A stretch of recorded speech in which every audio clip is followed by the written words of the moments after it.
गीता में अर्जुन को स्वयं भगवान कह रहे हैं कि उस परमेश्वर की शरण में जा, उसके लिए उन संतों के पास जा जो तत्वदर्शी हो। इसी प्रकार हजरत मोहम्मद को उनका अल्लाह कह रहा है कि कोई और पूर्ण परमात्मा है। उसको पाने के लिए उन तत्वदर्शी संत की तलाश कर। वो प्रभु कौन है, ये जानने के लिए कृपया अवश्य सुनिए जगत गुरु तत्वदर्शी संत रामपाल जी महाराज के अमृत वचन। तो यहाँ परमात्मा भी याद दिलाते हैं कि सुखदेव ने 84 भुगती और बना पजावे खरवो, खरवा ने गधा। पजावे होते हैं ऊंचे ऊंचे, ये कुम्हार लोग बनाते थे पहले। पुजावा उसके ऊपर ईंटे बनाते जाते, ऊपर बाहर मिट्टी, उस राख को दूर नहीं डाल सकते क्योंकि और सथा नहीं था, उसी के ऊपर बनाते रहे तो बहुत ऊंचा हो जाता है। तो परमात्मा कहते हैं सुखदेव ने 84 भुगती, बना पजावे खरवो, और तेरी क्या बुनियाद प्राणी, तू पेंडा पंथ पकड़ वो, तेरी क्या औकात है बोली आत्मा, तो ये रास्ता पकड़ जो मोक्ष मार्ग है, इस मनुष्य जीवन को नष्ट ना करे। अब यहाँ आदरणीय गरीबदास साहिब जी बता रहे हैं, परमात्मा कबीर जी की तरफ संकेत कर रहे हैं। नर से तू पशुआ की जय गद्दा बैल बनाई, ये 56 भोग कहा मन बोरे, कहीं कुरडी चरने जाई। ओए पुणात्माओं, इन सत्संग के वचनों से ये अज्ञान का जामा बैठ गया हमारे हृदय में। इन परमात्मा के इन हथौड़ों से, इस तत्व ज्ञान से ये फूट जाएगा। और फिर सपने में भी डर लगेगा आपको, जब आपके ये पाप कर्म को छट जाएंगे सत्संग के सुनने से। पाप घने बढ़ गए इसलिए हमारा यकीन ना होता जो संत बताते हैं साची होगी, क्योंकि संत साची ही कहा करते हैं। अब आज हम कितना सुंदर आहार करते हैं, और एक छोटे से काम बिना, परमात्मा के नाम बिना, काम करते करते भक्ति करो, चलते फिरते भक्ति करो, ये विधान है। हठ योग कहीं नहीं लिखा किसी सदग्रंथ में। ये हठ योग करते हैं सुबह शाम 2.5 घंटे, ये अपना कर्म बिगाड़ रहे हैं। किसी भी सदग्रंथ में हठ योग करने का विधि नहीं है। अपना काम भी करो और राम भी भजो। नाम उठत नाम बैठत नाम सोवत जागवे, नाम खाते नाम पीते नाम सेती लागवे। फिर क्या बताते हैं भगवान, अपने आत्मा, इस दास का जन्म एक किसान परिवार में हुआ, और अब वो पुरानी बातें याद घनी आने लगी जब ये ज्ञान समझ में आ गया। हमारे एक बैल था, और उस बैल के एक पिछले खुरों में इतनी लंबी 1.5 इंच की कील घुस गई और पता लगा नहीं।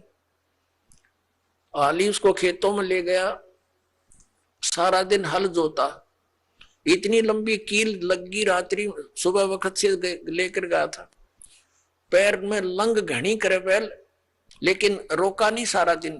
किस दृष्टिकोण से नहीं रोका कि कई बार बैल के नस पे नस चढ़ जाती है, तो सलाह दिया करते थे उस समय से ये हकीम होया करते कि बैल को ऐसा कोई झटका वटका लग गया होगा जिस कारण से ये लंग कर रहा है, लंगड़ा हुआ है, तो इसको रोकना नहीं चाहिए, काम लेते रहना चाहिए, इसी से ठीक होगा, नहीं तो ये सुन्न हो जाएगा पैर। इस दृष्टिकोण से आली ने सारा दिन प्रयोग किया, उसको रोका नहीं। शाम तक उसका पैर सोजिश होगी, स्वेलिंग होगी, और घर पे आ गया जैसे तैसे 3 टांगों को रखता हुआ, और आते ही बैठ गया, ना कुछ चारा चरा ना खाया पिया, कुछ भी नहीं, और उठा नहीं। सुबह उठाने लगे तब मुंह खोल लिया और गिर गया बुरी तरह, पैर सूज गया। ऐसे हकीम होया करते उस समय। कोई बुलाया, उसने देखा इसकी सोजिश आ गई, ऊपर घुटनों तक, गोडे तक सूज गया पैर, सोजिश होगी। तो उसने बताया कि इसके गोडे में बा आ गया, घुटने में बैल के कील लाग रही खुरों में, ट्रीटमेंट घुटने पर होना शुरू हो गया। मालिश करें, उसका पट्टी बांध दी। अब पहले तो वो अपलातून पाक रहा होगा जब मनुष्य था, उसने सोची भी ना होगी अब बिजली गिरेगी तेरे ऊपर। अब बोल कर बता नहीं सकता कहाँ दर्द है, क्या पीड़ा है। 1 महीने तक भुगता रहा, खावे पीवे कुछ नहीं, आंखों से पानी गिरे, 1 महीने के बाद फिर वो अपने आप पक के फूट गया रिस, उसमें से वो मवाद निकलना शुरू हुआ। जब ध्यान गया, अरे तेरे की ये तो यहाँ कोई डिफेक्ट है। फिर दिखा किसी को, उसने साफ सूफ करके एक चिमटी सी तो देखो कील निकाली इतनी लंबी, तब राहत मिली उस प्राणी को। अब परमात्मा याद दिलाते हैं, कबीर जिव्या तो वाए बली जो रटे हरि नाम, नहीं तो काट के फेंक दियो ये मुख में भलो ना चामे। परमात्मा कहते हैं जीव तो वाए बली, जो भगवान का नाम से मन जाप करे, उसका गुणगान करे, नहीं तो इस चाम की कोई आवश्यकता नहीं, इस मुंह में इसने काट के फेंक दो इससे अच्छा। तो पुण्यात्मा सत साधना ना करने तो जुबान छीन ली जाएगी हमारी, हम बोल के बता नहीं सकते। अब वो बातें दास का याद आने लगी, जब परमात्मा का यु ज्ञान समझ में आया, ये आंखें खुल गई, रात की नींद गई, दिन की चैन समाप्त हो गया था।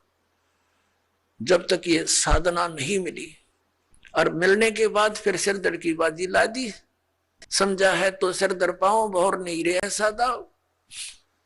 परमात्मा ने कहा है कि ये संसार समझदा ना ही, कहंदा श्याम दोपहरे नू, और गरीबदास ये वक्त जाता रोगे इस पैरे नू। इस समय ने याद करके रोया करोगे। अके भगवान मनुष्य जीवन में जब भक्ति कर लेते, कुत्ते बन के ऊपर न मुंह कर होते, उनको कभी कभी प्रेरणा होती है। अके बूंदी बन गई हमारे साथ, रात्रि में सर्दी के समय ऊपर से वर्षा हो रही है, और वो एसी रूम में रहने वाला आज धूम लगवा के और गली में विराजमान है। एक भक्ति ना करने से, और फिर न्यू करे ऊपर न मुकर को देखे बूंदी बनी, उसको की आत्मा तो वही है जो मनुष्य शरीर में थी, सारी महसूस करते हैं वो। तो यहाँ परमात्मा कहते हैं आज 6 दिन पाछे गए गुरु से किया ना हेत, अब पछतावा के करे बिरा चिड़िया चुगी खेत। यानी मनुष्य जीवन रहते ये ज्ञान याद आ जाता है, पता लग जाता है, तो कुछ भी ना बिगड़ा। और वह बिरान माटी हुए पाछे फिर रोए जाओ प्रणामो करके।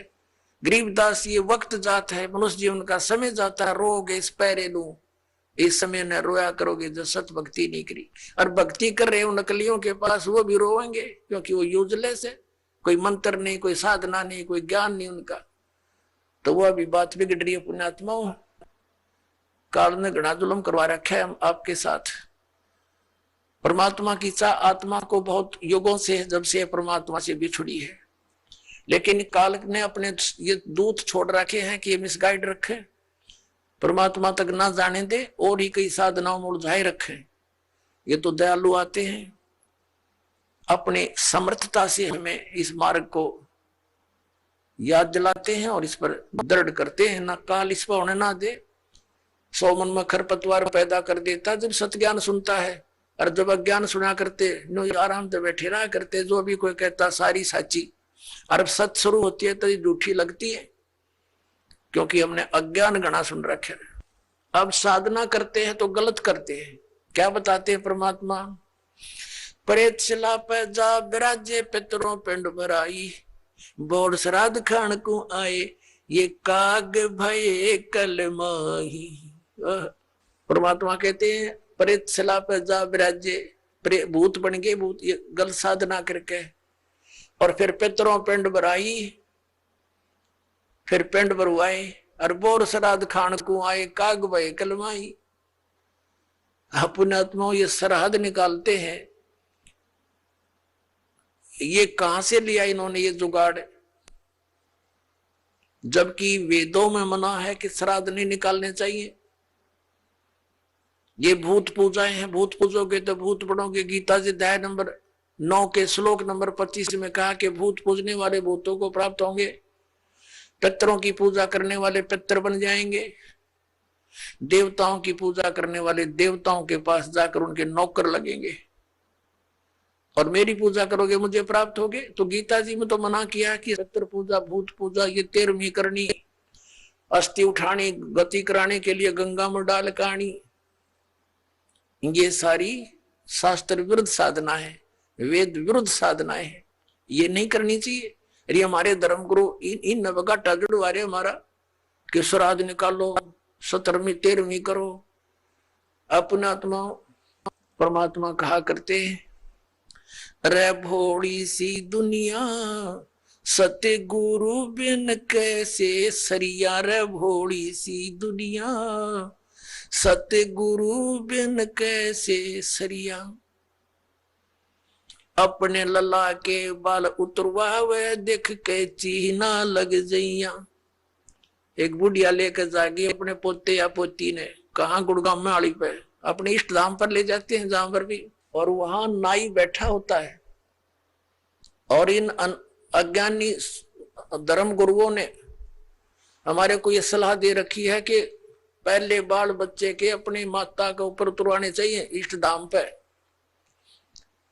अब वह बुढ़िया जाती है पोता पोती ने लेकर, साथ में पुत्र वधू, और वहां नाई बैठा होता है। उसको जाकर के वह बुढ़िया कहती है कि रे नाई के भाई मेरे पोते के बाल काट दे। अब बाहर अगर 5 रुपया में काटता होगा ना नाई, उस इष्ट दाम पर 10 रुपये लेगा डबल। अब पता इसने मेरे बिना कोई काटनिया नहीं, इसके डबल तो लेगा। और फिर बुढ़िया न्यू कहेगी भाई काट दे जल्दी सी मोटे मोटे, और न्यू कहेगी बेटा देख अरे भाई नाई के ध्यान रखिए मेरे पोते का कच्चा सिर है, कदे इसका कैंची ना लग जा, धीरे धीरे देख धीरे धीरे भाई। अब परमात्मा कहते हैं अपने लला के बाल उतरवावे, और इतनी चिंता कि कदे कैंची ना लग जाइया। और एक बकरी का बच्चा लेके उसका गला कटैया, रे भोली सी दुनिया। वो भी तो किसी का बच्चा था जो तो बलि चढ़ाने जा रही है, और अपने बच्चे का इतना दर्द कैंची भी ना छू जा। परमात्मा कहा करते जैसा दर्द आपने हो ऐसा जान बिराने। अब फिर वो बाल लेकर बुढ़िया क्या करेगी, उसमें मंदिर में चढ़ावेगी भगवान की मूर्ति पे। और वो बूढ़ा पुजारी बैठा होता है, वो उसी से में उठा के उनने और एक थैले में डाल देगा बोरी में। और जब वह बोरी भर जाएगी श्याम ने उसने उठा के कुर्डिया पे फेंका होगा, और कौन सा बैंक में जमा करा होगा उसने, और उसने बाहर फेंकने उठा के ने। तो परमात्मा कहते तुम यही कटाओ और इन्हें यही फेंक दो, इसका कोई यूज नहीं। मूर्ख बना रखा तुम्हारे, धंधा खोल रहे हैं लोग। अपने लला के बाल उतरवावे देख कैंची ना लग जइया। एक बकरी का बच्चा लेके उसका गला कटैया, रे भोड़ी सी दुनिया सत्य गुरु बिन कैसे सरिया, रे भोड़ी सी दुनिया सत्य गुरु बिन कैसे सरिया। कच्चा पक्का भोजन बनावे फिर माता धोकने गैया। कच्चा पक्का भोजन बना के फिर माता धोकने गैया। उस माता ऊपर कुत्ता मुते वो क्यों ना मर गईया, रे भोड़ी सी दुनिया गुरु बिन कैसे सरिया, रे भोड़ी सी दुनिया गुरु बिन कैसे सरिया। अब हमारी दादी जी माता दुखवाया करती हमारे थे, हमारी काकी ताइयों से माताओं से कहती ए पौधे मोटे मोटे गुड़ के हुए रोट, और वो थोड़ी देर करती न दर्दे न काची पाके, उन्हें पता था कुत्ता न खाने और कुर्सी माता उड़ा जिम्मेगी। और वहां एक माता इतने 2-2.5 फुट की उसकी हाइट, उसके महल की वह मंडी बना रखी होती है, अरे चबूतरा सा। और वो बुढ़िया तो ऊपर चढ़ा कर वह तो डाल के उसका आगे परोठे पूड़े वापस नीचे उतरने से पहले 3-4 कुत्ते चढ़ जाएंगे उसके ऊपर। पहले तो उस माता के उस भोजन न खाएंगे और चलते समय उसकी चोटी में धार मार खाएंगे। अब परमात्मा यूं कहा करते कि जय वह माता जिसने तो धोकन गई उसे प्रोटेक्शन की, क्योंकि पूजा तो नहीं कराना, कुछ बचाव करे हमारा। उसके आप शर में कुत्ते मुते तो वह तेरा बचाव क्या करेगी बुढ़िया। अब परमात्मा क्या बताया करते, परमात्मा क्या बताया करते, आप पे लिपे आप पे पोते और आप पे बनावे ओई, और उस पर बुढ़िया फिर पोते मांगे। देख अकल कहां से खोई। एक वही माता देखी हमने पूजती, एक औरत क्या चित्र बना लेती थी दीवार पर, आप पे बनाती, और फिर उसका कागज जोत जात ला के अन्यों कहे हे होई माता, बहू के पोता दिए, पुत्र दिए, दूध पूत में खैर रखिए, है इसलिए तेरी पूजा करूं। परमात्मा कहे आप पे तो वह माता बनाई, आप पे लिपे, आप पे पोता, आप पे बनावे ओई, और उस पर बुढ़िया पोते मांगे, देखा कलकड़े तक खोई। इस तरह के जो भैया परमात्मा क्या याद दिलाते हैं कि जाटी पूजे पीपल पूजे, और सिर तुलसा के हो, और दूध पूत में खैर राखिए, न्यो पूजू हो तो जांडी पूजे, और पीपल में पानी चढ़ावे, और फिर तुलसी माता ने पूजे, और उनको किस लिए पूज रही हूं कि मेरे दूध पूत में खैर रखिए। बता अकल देखो हमारी, ये हमारे धर्म गुरुओं की गाइडलाइन थी हमारे। कोई ये शास्त्र विदिता का मनमान्य साधना करवा के सारे भूत बनवा दिए। फिर क्या बताते हैं परमात्मा, जीवित बाप के लट्ठम लट्ठा,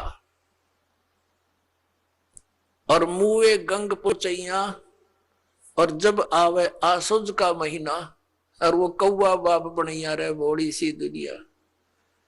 सतगुरु बिन कैसे सरिया। जैसे जीवित बाप के साथ तो खेचा तानी रखे नकम्मी आत्मा है, और मरने के बाद फिर उसकी गति के लिए चलेंगे कहां से। देखो पुण्यात्माओं, ये हमारे धर्म गुरु कहां से गति कराने लगते हैं मृत्यु के उपरांत। पहले तो यूं कहेंगे कि अस्थि उठाओ और गंगा में प्रवाह कराओ, इसकी गति हो जाएगी। अच्छा क्या करते हैं, एक व्यक्ति नाम ना ले हुआ था, उसकी पत्नी ने नाम ले रखा था।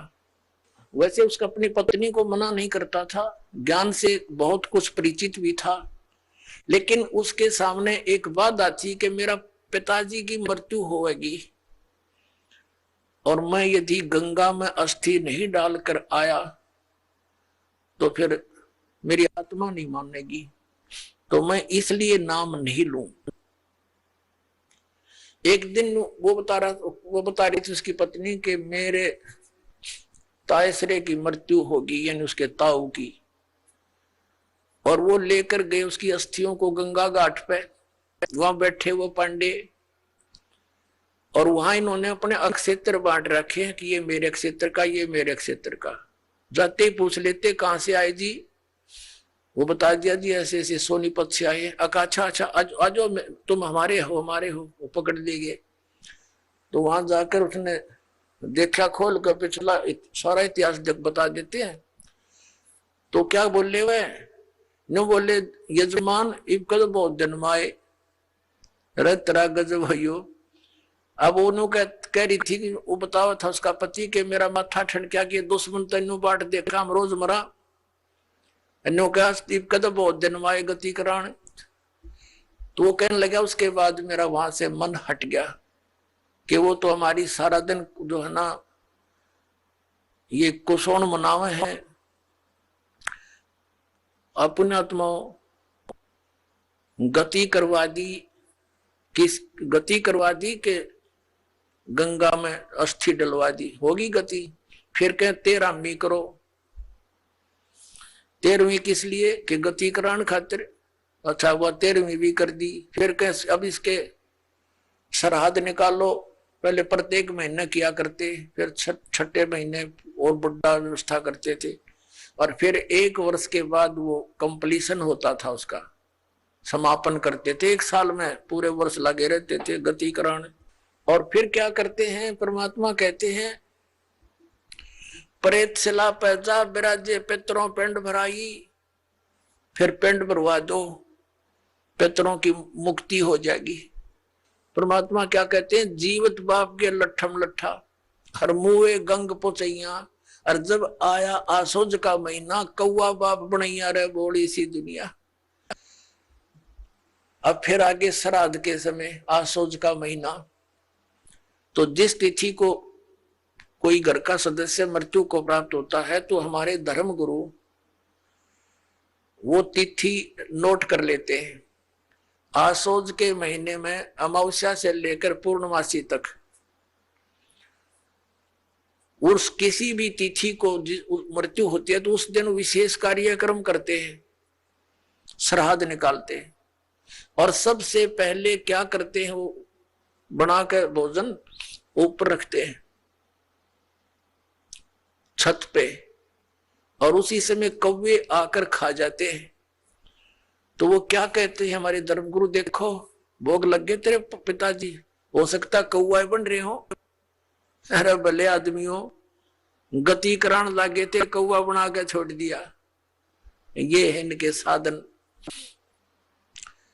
अब परमात्मा कहते हैं प्रेत सला पैजा विराजे पितरो पिंड भराई, और बहुत श्राद्ध खान को आए काग बने कलमाई। आगे क्या बताते हैं, जय सतगुरु की संगत करते सकल कर्म कट जाई, अमरपुरी पर आसन होते जहां धूप ना छाई। अब क्या बताते हैं, जय सतगुरु की संगत करते सतगुरु मिल जाते तो ये सारे कर्मों तो पीछा छूट जाता, ना श्राद्ध निकालने, ना भूत बनना, ना कौवे और पशु की योनियों में जाना। और फिर क्या होता, अमरपुरी पर, अमरपुरी जिस स्थान का कभी नाश ना हो, सतलोक सनातन परम धाम की प्राप्ति हो जाए, जब सतगुरु मिल जाए तो ये झंझट मिट जाए सारे। और ये हमारे गुरुजी धर्म गुरु ने कहा श्राद्ध तो वैसे निकालना चाहिए, इन्हें तो हमारे कर्म बिगड़वाण का ठेका ले रखा था। पुण्यात्माओं, पवित्र हिंदू धर्म के जो सदग्रंथ हैं, पवित्र चारों वेद और पवित्र श्रीमद् भगवत गीता, और पांचवा वेद जो परमात्मा कबीर जी की वाणी जो उनके मुख कमल से बोला गया, उसमें कंप्लीट ज्ञान है, सभी सदग्रंथों का सारांश है। वो तो इनके हाथ नहीं लगा, क्योंकि उन्होंने इन संस्कृत के ज्ञाताओं ने वो तो रिजेक्ट कर रखा था। कबीर साहब की वाणी तो एक अशिक्षित की वाणी है, इस करके वो हमारे पास, हमारे तक नहीं आने दिया। तो इनमें जो पुराण है, ये पुराण क्या चीज है, ये चारों वेद, उन चारों वेदों का सारा श्रीमद् भगवत गीता। लेकिन श्रीमद् भगवत गीता में कुछ अटकल युद्ध कराने के लिए इस काल भगवान ने लगाई है, वो अलग से दिखाई देती है। और जो वेदों से मेल खाता वो गीता जी का ज्ञान खरा है, बिल्कुल सत्य है, क्योंकि वो वेद ज्ञान गॉड गिवन है, परमात्मा का दिया हुआ है। तो हमने परमात्मा के आदेश का पालन करना है। और पुराण क्या है, ये ब्रह्मा जी द्वारा दिया गया ज्ञान, ब्रह्मा जी से सुना, फिर कुछ अन्य ऋषियों ने किसी और से सुना हुआ ज्ञान, वो सब खिचड़ी बना के पुराण बना दी। अब वेदों में इन श्राद्ध आदि कर्म कांड का निषेध है, और गीता जी में निषेध 9वें अध्याय के 25वें श्लोक में स्पष्ट किया है, भूत पूजने वाले भूत बनेंगे। ये देखिएगा श्रीमद् भगवत गीता, गीता प्रेस गोरखपुर से प्रकाशित है, जयदयाल गोविंद का इसके अनुवादक है। अध्याय नंबर 9 का ये है, अध्याय नंबर 9 श्रीमद् भगवत गीता, श्लोक नंबर 25। देवताओं को पूजने वाले देवताओं को प्राप्त होंगे, पितरों को पूजने वाले पितरों को प्राप्त होते हैं, और भूतों को पूजने वाले भूतों को प्राप्त होते हैं, और मेरा पूजन करने वाले मुझको ही प्राप्त होते हैं। अब ये श्राद्ध कितना आगे फिर, अब आपको दिखाते हैं झलक पुराणों में क्या लिखा है। एक मार्कंडे पुराण है, एक रुचि नाम के ब्राह्मण थे, ऋषि, और उसने वेदों को समझा पढ़ा, ये ज्ञानी आत्मा थे कि मनुष्य जीवन केवल मोक्ष प्राप्ति के लिए प्राप्त होता है। इसलिए उसने ना तो विवाह कराया, ब्रह्मचारी पद पर रहते हुए 40 वर्ष की उम्र हो गई थी, और अपना जंगल में वन में रहता था, कोई मकान झोंपड़ी भी नहीं डाल रखी थी। ये सोच करके मोक्ष प्राप्ति करानी है, क्या संग्रह करना है, 2 दिन का जीवन है। अब वो वेदों अनुसार साधना कर रहा था, रुचि ऋषि, और उसके जो पिताजी, दादाजी, परदादाजी, चौथा दादाजी वो मर चुके थे, वो भूत बन रहे थे, और वो भी ऋषि थे, ब्राह्मण थे, उनने भी ये कर्म कांड करे और करवाए थे, तो भूता बनेंगे वह। तो वो चारों दिखाई दिए और कहा, बेटा तूने विवाह क्यों नहीं करवाया, विवाह करवा के तुम हमारा श्राद्ध करता है और हमारी गति हो जाती। अब रुचि कहने लगा कि पितामहो, वेद में तो ये मना कर रखा है, ये श्राद्ध श्रुद्ध निकालना, ये कर्म कांड करना, ये तो मूर्खों का मार्ग है। और वो पितर भी कहते हैं बेटा है तो ऐसा ही, इसमें कोई संदेह नहीं, मिथ्या नहीं है, सच्चाई है। लेकिन हमारा क्या होगा, एक तुम बाढ़ में जाओ, थारा क्या होगा, आप मरे, अरे पुत्र और मरवाने के लिए तैयार करे। या देखो मार्कंडे पुराण, ये गीता प्रेस गोरखपुर से प्रकाशित है। गीता प्रेस गोरखपुर से प्रकाशित है। ये गीता प्रेस गोरखपुर से प्रकाशित है। ये 242 पृष्ठ पे संक्षिप्त मार्कंडेय पुराण, रोचे मुनि की उत्पत्ति कथा। मार्कंडेय जी कहते हैं कि ब्राह्मण, पूर्व काल की बात है, प्रजापति रुचि ममता और अहंकार से रहित इस पृथ्वी पर विचरते थे। उन्हें किसी से भय नहीं था, वे बहुत कम सोते थे। उन्होंने न तो अग्नि की स्थापना की थी, न अपने लिए घर ही बना रखा था। वे एक बार भोजन करते और बिना आश्रम के ही रहते थे। उन्हें सब प्रकार की आसक्तियों से रहित एवं मुनिवर्ती में देख उनके पितरों ने उनसे कहा, ये देखिए ये चारों आगे भूत बन रहे, ये देखो, ये रुचि ऋषि है, ये इनके पहले बने हुए वो पंडित जी सारे भूत पूज का भूत बन गए। अब ये दिख गए इसने सारे इकट्ठे। पितर बोले बेटा, विवाह स्वर्ग और अपवर्ग का हेतु होने के कारण एक पुण्यमय कार्य है। ये तो इन पितरों के वचन हैं, ये तो पितरों के वचन है जो अपनी सलाह दे रहे हैं। अब देखना, उसे तुमने क्यों नहीं किया।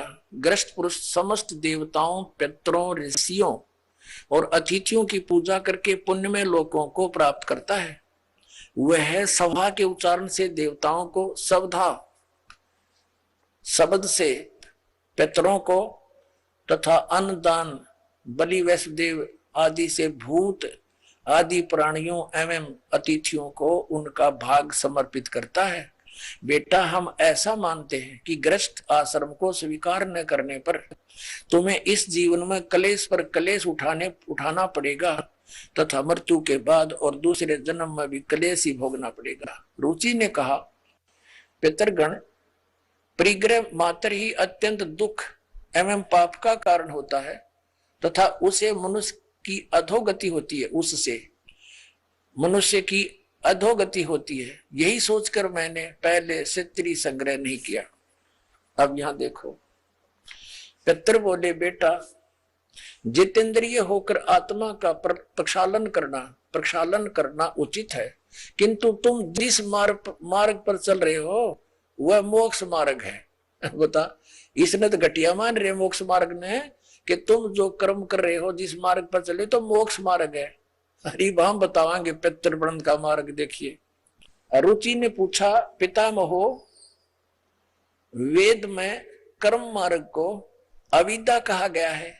जो तुम सलाह दे रहे हो वो कर्म कांड, श्राद्ध श्रुद्ध निकालना, पितृ पूजना, वो तो मूर्खों की विद्या, अविद्या का है, मूर्खों का सलाह कही है। फिर क्यों आप लोग मुझे उस मार्ग में लगाते हैं।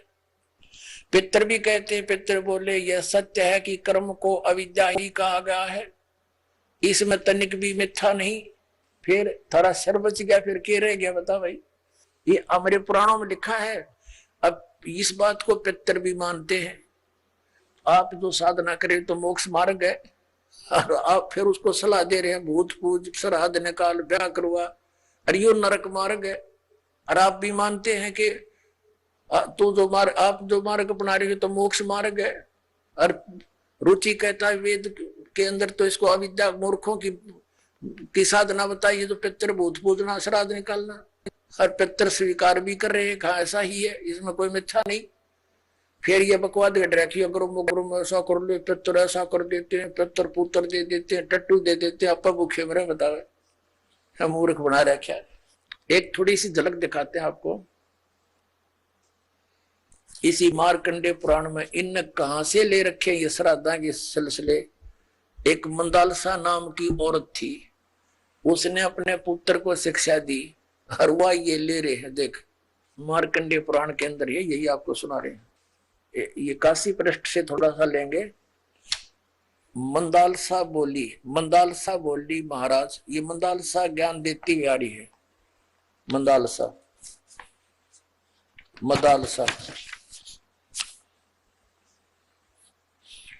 ये 82 पृष्ठ पे संक्षिप्त मार्कंडे पुराण यहां देखिए।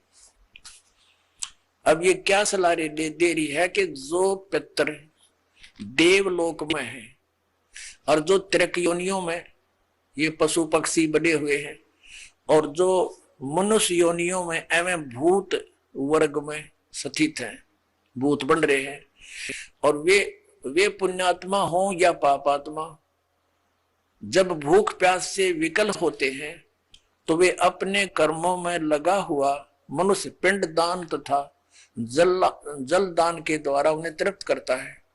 इसी तरह वह देवताओं और अतिथियों को भी संतुष्ट करता है, रखता है। देवता, मनुष्य, पितर, भूत, प्रेत, गोहक, पक्षी, कृमि और कीट आदि भी मनुष्यों से ही जीविका चलाते हैं। अब ये क्या बता रही है कि चाहे तो वो जो पितर देवलोक में है, जो त्रिक योनिया में पड़े हैं, और दो मनुष्य योनियों में यानी भूतादि पितर पैतर बन रहे हैं, वे पुण्यात्मा हो या पापात्मा सब भूखे प्यासे मरते रहते हैं। तो वो टट्टू देवलोक में हुए, भूखे मरते प्यासे मरे। अब क्या बताते हैं आगे, ये देखिएगा यहाँ क्या बताया है संक्षिप्त मार्कंडे पुराण 92 पृष्ठ पे। इनमें से जो नरक में निवास करते हैं, जो पशु पक्षी की योनियों में पड़े हैं तथा जो भूत प्रेत आदि के रूप में स्थित हैं, उन सब को विधि पूर्वक श्राद्ध करने वाला यजमान तृप्त करता है। कैसे करता सुनो।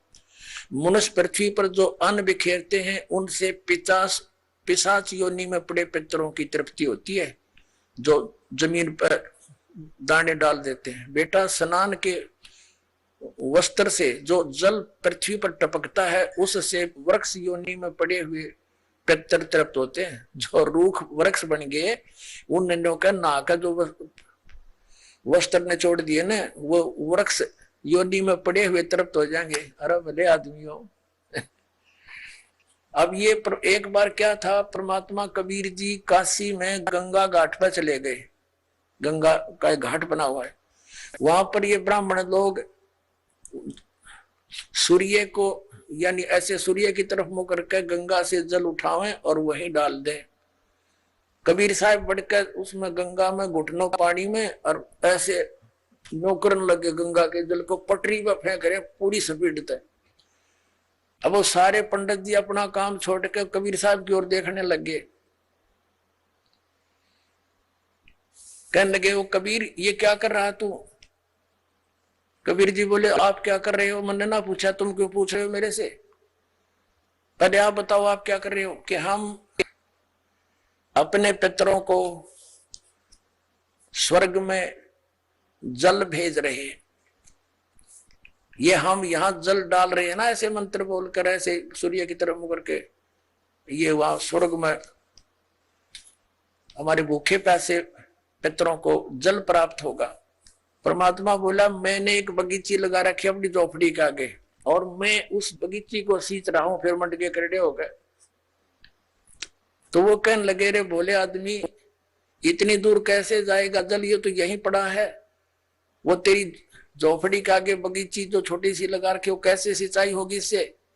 कि 1 लाखों किलोमीटर दूर, मील दूर तुम्हारे पितरों को स्वर्ग में ये पानी मिल सकता है, तो ये 2 किलोमीटर पर क्या दिक्कत आएगी इसको। तो उनकी चौंध टूट गई। पंडित जिया ने फिर अपना गलती स्वीकार की, मालिक की शरण ग्रहण करी। अपने आत्माओं वही यहां ये सिस्टम है। देखो अब देखो इनके आगे फिर मार्कंडे पुराण हम पढ़ रहे हैं 92 पृष्ठ पे 92 पे। उससे वृक्ष योनि में पड़े हुए पितर तृप्त होते हैं। अच्छा, वृक्ष तो है इतना बड़ा और पानी निचोड़े कपड़े का उड़ा गंगा के किनारे, बताओ वृक्ष कैसे तृप्त होगा? उसमें तो बाल्टी भर भर गिरनी पड़ेगी। देखिए से मूर्ख बना रखे देखो। और नहाने पर अपने शरीर से जो जल के कण इस पृथ्वी पर गिरते हैं, उनसे उन पितरों की तृप्ति होती है जो देव भाव को प्राप्त हो रहे हैं। देखो इनकी अकल। कहते हैं नहाने के बाद जो छींटे छाटे पृथ्वी पर पड़ते हैं ना, वो जो देवता बन गए उन पितरों की तृप्ति होती है। वो टट्टू देवता बन गए जब इसे पानी तो छकेंगे उड़ा हुआ। तरह अकल बना मार रखी मारी। देखो देखो, नहाने पर अपने शरीर से जल के कण इस पृथ्वी पर गिरते हैं ना, उनसे उन पितरों की तृप्ति होती है जो देव भाव को प्राप्त हुए हैं, जो देवता बन रहे हैं। और पिंडों के उठाने से वो पिंड भरवाते हैं, अन्न के कण पृथ्वी पर गिरते हैं ना, उनसे पशु पक्षी योनियों में पड़े हुए पितरों की तृप्ति होती है। बता वो पशु योनि में की भैंस बन कब खड़ी होगी, उनकी वह माई या दादी ताई काकी है, और उड़प वह कण गिरे पृथ्वी पर कीता है। वह भैंस तो उड़े एक टोकरा ने भूस खावा डेली, एक कण ते क्यों कर छिकेगी वह है तेरा कैसे भाई। देखिए से मूर्ख बना रखा। अब देखो, कुल में बालक जो श्राद्ध कर्म योग्य होकर संस्कार से वंचित रह गए, यानी बचपन में मर गए, श्राद्ध करे नहीं, तो वे बिखरे हुए अन्न और ये समाज जन के जल को ग्रहण करते हैं। ब्राह्मण लोग भोजन करने के बाद हाथ मुंह धोते हैं और चरणों का प्रक्षालन करते हैं, तो उस जल से भी अनन्य पितरों की तृप्ति होती है। बेटा, उत्तम विधि से श्राद्ध करने वाले पुरुषों के अन्य पितर यदि दूसरी योनियों में चले गए हों, तो भी श्राद्ध से उन्हें बड़ी तृप्ति होती है।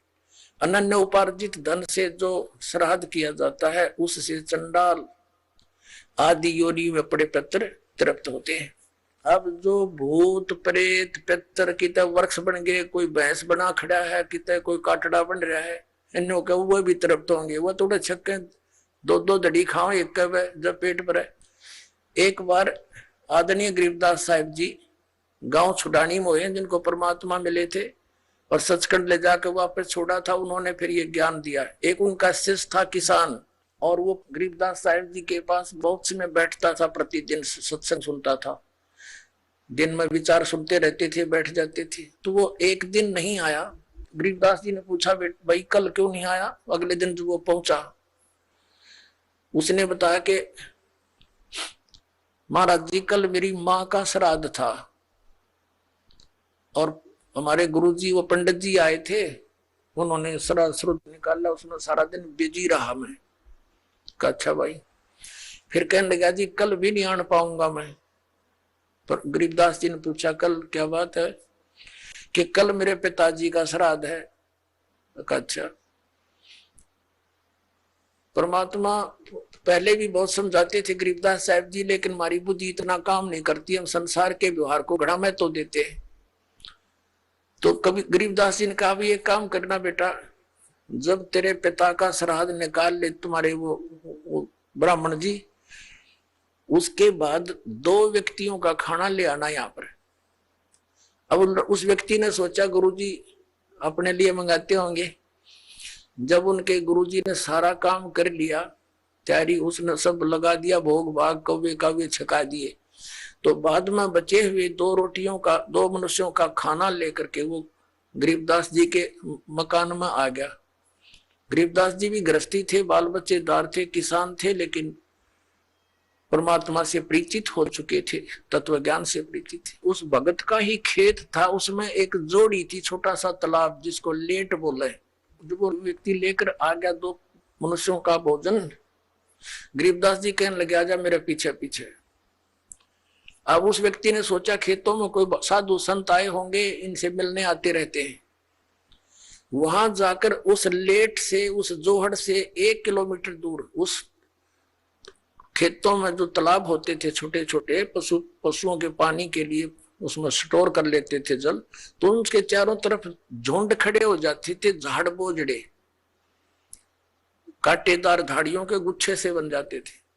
उससे एक 200 फुट दूरी पर बैठ के गरीबदास जी भी और लड़का व्यक्ति बैठा लिया और वहां कहा, आवाज लगाई उसकी माता और पिता का नाम लेकर और उनसे कहा कि आ जाओ, तुम्हारा पुत्र भोजन लाया है। उसमें से एक गिद्दड़ और गिद्दड़ी निकल कर आए और वहां आकर खड़े हो गए और लीला थी गरीबदास साहिब जी की और कहा, बेटा ये तेरी माँ, ये तेरा बाबू, ये तेरा पिताजी, इन्हें खिला भोजन। वो दर दिया खोल कर उसने। अब वो छक गए दोनों, 1 मिनट खा गए फटाफट और खा कर भाग गए। अब गरीबदास जी बोले कि तुम्हारे गुरुजी क्या कह रहे थे कि 1 दिन के भोजन खिलाने से और 1 वर्ष तक तुम्हारे पिताजी पितर जो जिस भी योनि में है वो तृप्त रहेंगे। अखा जी ऐसे कह रहे थे, ये दोनों भूखे मरे थे, खा गए सारे ने और भोगते ला के आए हो तुम्हें। अखा जी उस दिन पीछे कान पकड़ दिया कि जी बाढ़ में जाओ, ये तो बकवास है सारी। तो छोड़ दी सारी वो लोकवेद और दंत कथा, मनमाना आचरण उस प्यारी आत्मा ने। तो पुण्यात्माओं, परमात्मा कहा करते थे कि तुम 1 दिन तो आहार करा देते हो, मान लीजिए तुम्हारी बात बड़ी करें, और तुम्हारे पिताजी या माताजी जब जीवित थे दिन में 2-2 बार तो पक्का रोटी खाते थे। अरे तुमको 1 दिन के खाने से 364 दिन कोई जरूरत नहीं, ये कोई संभव बात है तुम्हारी? 1 दिन तुमने भोग लगा दिया, 364 दिन क्या खाएंगे वो? मान लीजिए तुम्हारे पिता काग बन गए, कौवे, तो रोज भोग ला दो उनका, 2 रोटी तोड़ के ऊपर रोज फेंक दो ताकि उनका पेट भरा रहे। 1 दिन ये फंड करने से कोई फायदा नहीं। कहने का भाव यह है कि वो तो जो बन चुके। अब पुण्यात्माओं, जब हम सत भक्ति करेंगे और इस साधना के करने से आपके जो पितृ भूत प्रेत आदि बने हुए हैं, और चाहे वो किसी योनि में है ये पितृ वाली सिस्टम में, तो उनकी भी मोक्ष हो जाएगा आपकी भक्ति करने से। अब पुण्यात्माओं, ये सत्कर मान लेना, ये दास आपको समय अनुसार सब क्रियाएं बताएगा। इन एडवांस करने से आप अपना कर्म बिगाड़ बैठोगे। आप अपनी भक्ति करते रहो और समय आने पर ये सब आपके पितर वगैरह भी इस साधना से ही इनकी मुक्ति हो जाएगी। अब क्या होता है, जैसे इन्हीं पुराणों में लिखा है कि 1000 ब्राह्मण भोजन कर रहे हो।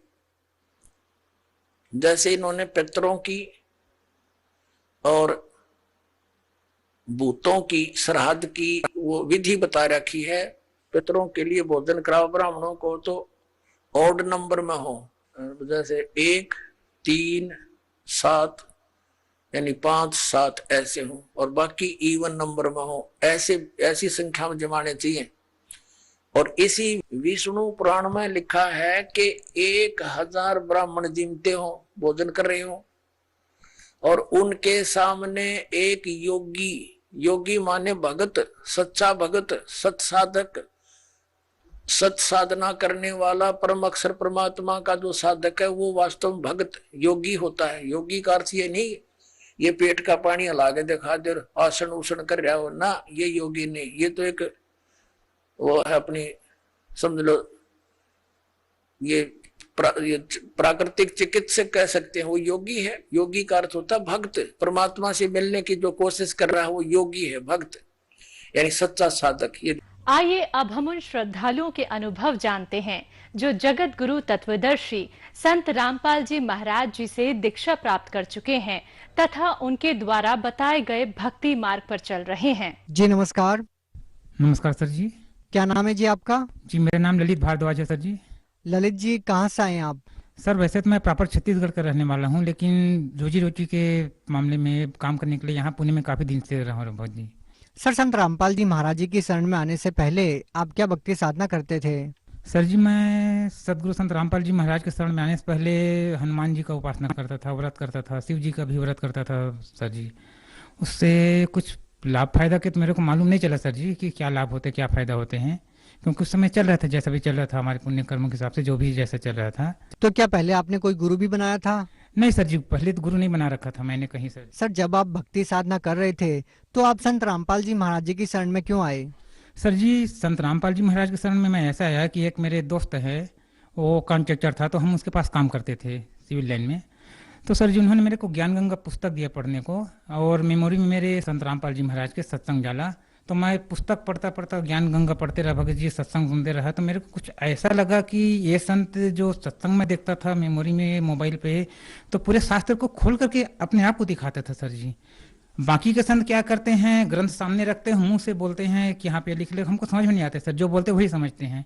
तो ये तो हमको अच्छा लगा। फिर उसके बाद सतभक्ति, फिर लोगों के इंटरव्यू देखे, फिर कि परमात्मा है संत रामपाल जी महाराज ऐसे ऐसे करते हैं कि आराम करते हैं, इतना राहत दे रहे हैं अपने भक्तों को। तो मेरे को बहुत अच्छा लगा भगत जी। तो फिर मैंने प्रण किया कि संत रामपाल जी महाराज जी को गुरु बनाना चाहिए, है ना सर जी। फिर ऐसे मैंने संत रामपाल जी महाराज जी के शरण में आया भगत जी। सर, आपने संत रामपाल जी महाराज जी का सानिध्य कब प्राप्त किया? सर मैंने दिसंबर 2015 में संत रामपाल जी महाराज जी का शरण में आया। सर, जब आपने संत रामपाल जी महाराज जी से नामोपदेश लिया तो आपको क्या क्या लाभ मिले? सर जी, शारीरिक लाभ तो मेरे को बहुत मिला। जैसे कि एक दिन क्या हुआ, एक सत्संग चलता था पहले पुणे में, 3 दिवसीय सत्संग चलता था। तो मैं उस सत्संग में गया हुआ था घोचवाड़े फाटा पिरंगुज में सर जी। तो मेरे भगतमती जो अनुपदेशी था, उस समय नाम नहीं ले रखा था संत रामपाल जी से, मेरे पत्नी ही, तो उनके पेट में दर्द होने लगा भगत जी यहाँ पे, और असहनीय दर्द होने लगे, पीड़ा जो उनको बर्दाश्त नहीं हो रहा था। तो उन्होंने सोचा कि आजू बाजू वाले को उठा करके हॉस्पिटल जाऊंगी बोल के। पहले मेरी पत्नी को पथरी का शिकायत हो चुके थे 2 बार। उनको मैं बार बार बोलता था पानी ज़्यादा पियो, लेकिन वो पानी नहीं पीती थी। इसकी वजह से डॉक्टर बोलते थे कि पानी ना पीने की वजह से होते हैं पथरी। तो फिर उनके पेट में दर्द होने लगा सर जी। तो असहनीय दर्द जब हो ना, तो उन्होंने सोचा कि आजू बाजू वालों को उठा करके मैं हॉस्पिटल जाऊंगी। इतने में सर जी वहाँ संत रामपाल जी महाराज प्रकट हुए और उनको बोले कि बेटा क्या हुआ? तो उन्होंने बोला कि दर्द हो रहा है। बोले संत रामपाल जी महाराज बोले बेटा कहाँ पे हो रहा है? तो उन्होंने बताया कि यहाँ पे हो रहा बोल के। तो संत रामपाल जी महाराज बोले उनके कि वहाँ पे हाथ रखो बेटा और वहाँ पे दबाओ जहाँ पे दर्द हो रहा है। तो उन्होंने दबाया सर जी ऐसे अंगूठे से, तो वो फट गए भगत जी, जैसे कि कुछ अंगूर वगैरह को हम दबाए तो फट जाते हैं वैसे। उसके बाद मेरी पत्नी को राहत मिल गई, वो सो गई, और संत रामपाल जी महाराज वहाँ से अंतर ध्यान हो गए सर जी। पहला लाभ तो ही हुआ सर जी। दूसरा लाभ सर जी, मैं एक दिन चारपाई पे सो रहा था पंखे के नीचे, गर्मी का दिन था। तो अचानक मेरा नींद खुला भगत जी। सर जी मेरे कैसे नींद खुला मेरे को मालूम नहीं। रात के करीब 1 से 1:30 के बीच में था। अचानक मेरा नींद खुला, मैं चारपाई से उठ करके बेड पे जाके अपने बैठा सोने के लिए। जैसे ही मैं चारपाई से उठा सर जी, बेड पे पहुंचाने के पंखे टूट करके नीचे मेरे चारपाई पे गिर गए हैं। एक तो ये संत रामपाल जी ने मेरे को बचाया दुर्घटना से सर जी। उसके बाद सर जी एक दिन क्या हुआ कि मेरे भाई का एक्सीडेंट हो गया, छोटा वाला भाई का। गांव में रहते थे, मैं यहाँ पुणे में था। तो मेरे को पता चला, तो उस समय लॉकडाउन की वजह से ट्रेन वगैरह सुविधा नहीं थे जाने का, तो मैं मोटरसाइकिल से ही जा रहा था सर जी। रास्ते में मैं बाइक से गिर गया अपने, तो ये मेरा पैर भगत जी टूट गया था यहाँ से, खाली स्किन पकड़ा हुआ था, बाकी पूरा घुटने से टूट गया हुआ था सर जी। मैं गाड़ी पे बैठ भी नहीं पा रहा था, ये पैर ऐसे उठा भी नहीं पा रहा था। मेरे को जो मेरे साथ में था दोस्त, उन्होंने उठा करके बैठाया गाड़ी में। उसके बाद सर जी सुबह मैंने संत रामपाल जी महाराज के दिए हुए नित्य नियम लगाया किया। उसके बाद प्रथम मंत्र दिया हुआ था वो किया। उसके बाद सर जी मैं अरदास लगाया संत रामपाल जी महाराज से, सर जी परमात्मा आप ही हैं हमारे सहारा, हम किसके शरण में जाएंगे, हमारे साथ ऐसे ऐसे हो गए सर परमात्मा। इतने में सर जी मैं मंत्र करते रहा 2 घंटे बाद परमात्मा ने ऐसे चमत्कार किया संत रामपाल जी महाराज ने कि मैं उसी टूटे हुए टांग को जुड़ गए भगत सर जी, मैं चलने लगा उससे। आपका पैर एकदम से ठीक हो गया? एकदम से ठीक तो नहीं हो, लेकिन मैं चलने लगा, इतना मेरे को तकलीफ कम हो गया, जो जुड़ गए, जो टूटा हुआ अलग हो गया था, स्किन खाली चमड़ी पकड़ा हुआ था सर जी घुटने का, और जुड़ गए, मैं चलने लगा, जिससे मैं उठा भी नहीं पा रहा था, वो चलने लगे। इतना चमत्कार किया संत रामपाल जी महाराज ने। उसके बाद सर जी जब मैं पहुंचा हॉस्पिटल में रायपुर मेकाहारा में, तो वहाँ दिखाया। फिर वहाँ मेरे भाई का एक्सीडेंट हुआ था जिसका, छोटे वाले को मैं पहले बताया। उसका सर जी लेफ्ट हैंड का 4 पसली और राइट हैंड का 2 पसली बिल्कुल टूट गया था, क्योंकि वो सामने गाड़ी चला रहे थे, ट्रक से जाकर के टकराए थे वो। तो सर जी मेरे पहुंचने के बाद उन्होंने कहा कि भाई भैया आप संत रामपाल जी महाराज से नाम लिए हैं, तो मैं भी लेना चाहता हूँ, क्या मेरी तकलीफ दूर होगा? मैंने कहा भाई बिल्कुल होंगे। और मेरा भाई इतना नास्तिक था सर जी, मेरे को क्या बोलता था कि तुम कमांडर लेके चले जाओ जंगल में, तुम भक्ति करते हो, तुम खाते पीते नहीं, ऐसे मेरे को विरोध करता था मेरे पहले। फिर वो बोले कि मैं भी अगर संत रामपाल जी महाराज से दीक्षा लूँ तो क्या आराम हो जाऊंगा। मैंने बोला भाई बिल्कुल हो जाओगे, परमात्मा सबके रक्षा करते हैं संत रामपाल जी महाराज, तो आपका क्यों नहीं करेंगे। इसके लिए आप एक काम करो, संकल्प करो परमात्मा संत रामपाल जी महाराज से। तो उन्होंने संकल्प किया सर जी। फिर कुछ दिन बाद हॉस्पिटल से डिस्चार्ज होके जब घर गए तो उन्होंने 2 दिन बाद नाम लिया सर जी। डॉक्टर ने ऑलरेडी उनको 6 महीना बेड रेस्ट कर दिया था सर जी, कि 6 महीने तुम उठ नहीं सकते हो, कुछ भी कर नहीं सकते हो, बेड पर ही पड़े रहेंगे। उसके बाद सर जी जब संत रामपाल जी महाराज से उपदेश लिया तो 4 दिन बाद मेरा भाई उठ करके चलने लगे सर जी। डॉक्टर्स ने तो 6 महीने का रेस्ट बताया था। जी हाँ सर जी, डॉक्टर ने 6 महीने का रेस्ट बेड रेस्ट बताए थे, लेकिन परमात्मा ऐसे चमत्कार किए सर जी संत रामपाल जी महाराज ने कि 4 दिन में ही वो उठकर चलने लगे घर पर ही। उसके बाद 1 महीने के अंदर सर जी वो अपने फैक्ट्री में वापस, जहाँ रायपुर में काम करते थे जिंदल फैक्ट्री में जहाँ लोहा को गलाए जाते हैं, वो काम 1 महीने में सर जी ऐसा चमत्कार हुआ को जाके काम करने लगे फैक्ट्री में। और जो डॉक्टर ने 6 महीने बताया था फिर सर जी वो 6 महीने बताए थे हालांकि डॉक्टर ने, लेकिन परमात्मा के सामने साइंस का डॉक्टर के भी नहीं चलते। अंत में डॉक्टर भी भगवान के हाथ उठा देते हैं, भगवान के ऊपर भरोसा करते हैं सर जी। उसके बाद सर जी ऐसा हुआ, एक दिन मैं दिल्ली जा रहा था यहाँ से, तो मैं अपने पापा जी को बोला, मेरे पापा जी ऐसे थे तम्बाकू बहुत खाते थे सर जी, बहुत, वो हर 1 घंटे में तम्बाकू खाते थे। उनकी वजह से हम लोग को झगड़ा भी होता था पापा जी को तम्बाकू खाने की वजह से, कि इसको छोड़ दो, क्यों नहीं छोड़ देते हैं। मेरी मम्मी भी झगड़ा करती थी, हम लोग भी झगड़ा करते, लेकिन वो छोड़ नहीं पाता था। फिर सर जी एक दिन दिल्ली जाना हुआ तो हमने कहा परमात्मा संत रामपाल जी महाराज से कि हमारे पापा इतना नशा कर तम्बाकू खाते हैं।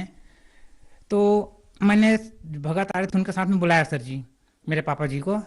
तो मेरे पापा जी इतना तम्बाकू लेके चले थे 1 हफ्ते के लिए सर जी, अपने पूरे खर्चे यानी कि खाने के लिए, सेवन करने के लिए सफर में। और जैसे ही सर जी उन्होंने गाड़ी पे बैठे भगत लोगों के साथ, वो तम्बाकू खाना ही भूल गए। उसके बाद हम इतने दिन दिल्ली में रहे सर जी, फिर उन्होंने तम्बाकू खाया नहीं, वापस घर जाने के बाद सब फेंक दिया भगत जी। परमात्मा ने इतना बड़ा चमत्कार किया, जो 35-40 साल से तम्बाकू खाते थे, इतना बहुत ज्यादा खाते थे वो तम्बाकू खाना ही नशा छोड़ दिया भगत जी। संत रामपाल जी महाराज से उपदेश नहीं लेते तो हम भी पहले राक्षस के जैसे थे, ड्रिंक करते थे, सिगरेट पीते थे और गुटखा तम्बाकू सभी नशा करते थे सर जी। तो परमात्मा के दया से संत रामपाल जी महाराज ने इतना कृपा किया कि आज हम इंसान के जैसे जी रहे हैं सर जी। सभी नशा हमारे छूट गए हैं अभी उनके कृपा से। पहले हम बहुत पैसे बर्बाद करते थे सर जी, दारू में, मांस में और गुटखा में, सिगरेट में बहुत पैसे बर्बाद करते थे, कमाते तो थे लेकिन बर्बाद भी बहुत करते थे। परमात्मा ने इन सब से आज़ादी दिला दिया सर जी, अभी हम इंसान की जैसे जिंदगी जी रहे हैं सर जी। सर जैसा कि आपने बताया कि आपके पिताजी 35 साल से नशा कर रहे थे, इतने लंबे समय से नशा करते रहना और एकदम से उसको छोड़ना ये काफी मुश्किल भरा होता है। अमूमन लोग छोड़ नहीं पाते, बहुत सारे मेडिकल ट्रीटमेंट के बाद भी इतने सालों का नशा नहीं छूट पाता। तो संत रामपाल जी महाराज जी से नाम दीक्षा लेने के बाद नशा कैसे छूट जाता है? सर जी यही तो मैं बताया ना आपको, हम लोग इतना उनको झगड़ा करते थे, पहले अपने को समझ नहीं था, हम भी पहले जगह थे तो उनको गाली भी देते थे कभी कभी पिताजी को, इनको क्यों नहीं छोड़ देते हो, आँख भी कमजोर होते हैं, डॉक्टर बताते हैं इतना बुरी चीज़ है, क्यों नहीं छोड़ देते पिताजी। तो बोलते थे नहीं छोड़ सकता मैं, कैसे छोड़ दूँ, नहीं छोड़ सकता मैं, इतने दिन से खा रहा हूँ, 35-40 साल से जब हम पैदा हुए तब से वो तम्बाकू खाते थे सर जी।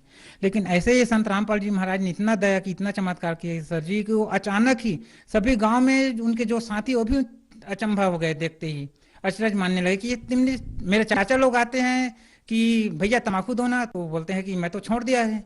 तो कहते तुम कैसे छोड़ दिए, हम लोग जब पैदा नहीं हुए बच्चे लोग तब से तुम खाते, तो कैसे छोड़ दिए, हम लोग से नहीं छोड़ता। सर जी मेरे पापा ने ऐसे बताया उनको, मेरे चाचा लोगों को, कि संत रामपाल जी महाराज जो सत्संग करते हैं उसमें ऐसे मार्मिक बात बताते हैं कि सभी नशा या सभी बुराइयां दूर हो जाते हैं उनसे नाम लेने से। लेकिन नाम तो मेरे पिताजी ने नहीं लिया, कि पहली बार गए थे, उन्होंने सोचा कि अगले बार जब आएंगे तब नाम लेंगे, ऐसे उन्होंने बोला था सर जी। मेरे 3 बेटे हैं तो मुझको बहुत चिंता होती थी कि मैं एक गरीब आदमी हूँ, मजदूर वर्कर हूँ, कैसे करूँगा। तो संत रामपाल जी महाराज के कृपा से सर जी मेरे बड़ी वाली लड़की का जॉब लग गया पुलिस में सर जी। उसके बाद मेरे बीच वाली लड़की है, उन्होंने 2 साल डी फार्म किया भगत सर जी, डी फार्म उनके पूरा हो गए, अभी बी फार्म कर रहे हैं भगत जी, वो 1 वर्ष उनको भी हो गया। उनके बाद भगत जी मेरे छोटी वाली जो लड़की हैं सर जी, वो अभी नीट के वो कोचिंग कर रहे हैं सर जी, उनको भी अभी 1 साल हो गया। उनका फीस जो भरना होता है बच्चे लिए, मैं मजदूर वर्कर आदमी इतना पैसा फीस कैसे भरता हूँ, परमात्मा कैसे पूरे करते हैं सर जी, मेरे को खुद नहीं मालूम कैसे एडजस्ट होते हैं, इतना लाभ देते हैं परमात्मा सर जी। आज भी आप मजदूरी करते हैं? मैं सर आज भी मजदूरी करता हूँ, पुणे में मजदूरी करने ही यहाँ आया हूँ। बच्चे लोग को पढ़ाई वढ़ाई के जब पैसे लगते हैं, फीस लगते हैं इनके लिए। लेकिन भगत जी इतना फीस भरना परमात्मा ही पूरा करते हैं भगत जी, मेरे तो बस की बात नहीं है, कैसे भरूं। जब भी जरूरत होते हैं फीस भरने का, पता नहीं पैसे कहाँ से आते हैं भगत जी, जिसको बोले एक बार में परमात्मा दिला देते हैं भगत जी। सर, संत रामपाल जी महाराज जी ने आपको इतने सारे और अद्भुत लाभ दिए जिसका बखान नहीं किया जा सकता। तो सर आप हमें ये बताइए कि आखिर संत रामपाल जी महाराज जी से नाम दीक्षा लेने के बाद ही लाभ क्यों मिलते हैं? इनके अलावा और भी तो हिंदुस्तान में बड़े बड़े संत हैं, महंत हैं, बहुत सारे बड़े बड़े कथावाचक हैं, बड़े बड़े पंथ हैं। तो सर जब हम देखते हैं तो लोग बहुत सारी कठिन कठिन साधनाएं भी करते हैं, पूजाएं करते हैं, बहुत सारे गुरु भी बना रखे होते हैं, उसके बावजूद भी उन लोगों को लाभ नहीं मिलता। तो सर क्या कहना चाहेंगे आप? सर जी ऐसा है, संत रामपाल जी महाराज जो भक्ति बताते हैं वो शास्त्र विधि बताते हैं, जबकि शास्त्र में हमारे कहीं नहीं लिखे है कि मांस खाना है या फिर कोई भी नशा करना है सर जी। तो संत रामपाल जी महाराज जो हमारे बताते हैं वो शास्त्र विधि भक्ति बताते हैं, जिनसे सभी अनुयायियों को लाभ होते हैं। बाकी के संत क्या करते हैं कि उनको ये होते हैं सर जी कि अगर हम नशे मना करेंगे नशा करने को तो हमारे पास आएंगे नहीं श्रद्धालु। संत रामपाल जी महाराज हमारे क्या करते हैं कि हमारे ये मर्यादा है, अगर इनको फॉलो कर सकते हो तब हमसे उपदेश लो, नहीं तो आपका काम यहाँ नहीं बनने वाला है, आप जा सकते हैं सर जी। तो उनके पास नाम लेने से, संत रामपाल जी महाराज जी से उपदेश लेने से, मर्यादा में रह के भक्ति करने से ये सभी लाभ होते हैं। बाकी के संत क्या करते हैं, खुद नशा करते हैं या तो उन अनुयायियों को पूरा नहीं मना कर पाते हैं सर जी। सर संत रामपाल जी महाराज के बारे में ये भी कहा जाता है कि वो देवी देवताओं की भक्ति छुड़वाते हैं। सर इसके बारे में क्या कहना चाहेंगे? क्या संत रामपाल जी महाराज देवी देवताओं की भक्ति छुड़वाते हैं? सर जी व्रत रखना हमारे शास्त्र में नहीं, गीता जी में भी मना किए हैं, व्रत रखना मना है। तो व्रत रखने से, अगर व्रत रखने से ही मोक्ष प्राप्त होते तो सर जो जितने भूखे रहते हैं उनका पहले मोक्ष प्राप्त होना था ना सर। मोक्ष प्राप्त होने का मतलब है जो शास्त्र विधि साधना है, शास्त्र विधि साधना में कहीं पर भी व्रत उपवास नहीं लिखा है सर जी। सर आप भगत समाज को क्या संदेश देना चाहते हैं? सर जी भगत समाज से मैं विनती करूंगा कि एक बार संत रामपाल जी का, महाराज जी का सत्संग अवश्य देखें। उसके बाद बहुत से, जैसे कि फेसबुक में हमारे कमेंट आते हैं, पुस्तक ज्ञान गंगा की, ज्ञान गंगा पुस्तक है, जीने की राह है, पुस्तक पढ़ें, सत्संग देखें, ज्ञान को समझें, ज्ञान समझ करके फिर अपना उपदेश लें, मनुष्य जीवन का कल्याण करें। क्योंकि परमात्मा को वाणी है संत राम कबीर परमात्मा की, मनुष्य जन्म दुर्लभ है मिले न बारंबार, और तरवर से पत्ता टूट गिरे फिर बहु न लगता जार। सर जी अभी जो मनुष्य योनि हैं उनके लिए गोल्डन चांस है सर जी, कि परमात्मा साक्षात आए हुए हैं, बोल रहे हैं कि बेटा आओ मैं तुम्हें तुम्हारे निज घर को ले चलूं, सत भक्ति करो, क्योंकि यहाँ काल के जाल में फंसे हुए हैं आप। तो सर जी अभी जो मनुष्य योनि है उनके लिए गोल्डन चांस है भक्ति करके पार होने का सर जी। सर जो लोग संत रामपाल जी महाराज जी से आपकी तरह बहुत सारे लाभ चाहते हैं तो वो लोग संत रामपाल जी महाराज जी से नाम दीक्षा कैसे ले सकते हैं, उनका सानिध्य कैसे प्राप्त कर सकते हैं? सर जी हाँ, आपने बहुत बढ़िया क्वेश्चन किए कि अभी 12 से 14 की चैनल पर सत्संग आ रहा संत रामपाल जी का सर जी, उसके माध्यम से हम पता कर सकते हैं कि साधना कैसे हैं, संत कैसे हैं। उसके बाद उसमें देख करके जो चैनल पर सत्संग आते हैं तो उसके सत्संग के नीचे जो पीली पट्टी चलती है उसमें नंबर आते हैं सर जी।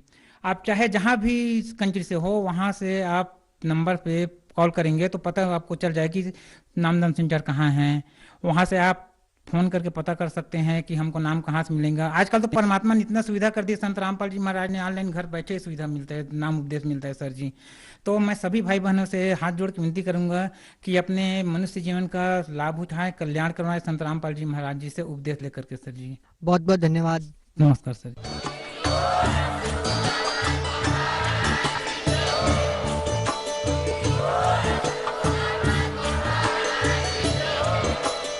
आप सुन रहे थे जगत गुरु तत्वदर्शी संत रामपाल जी महाराज जी के मंगल प्रवचन। अधिक जानकारी के लिए विजिट कीजिए हमारी वेबसाइट www.jagatgururampalji.org। संत रामपाल जी महाराज जी के शुभ आशीर्वाद से पूरे विश्व भर में 500 से भी ज्यादा नाम दीक्षा केंद्र हैं, जिन पर संत रामपाल जी महाराज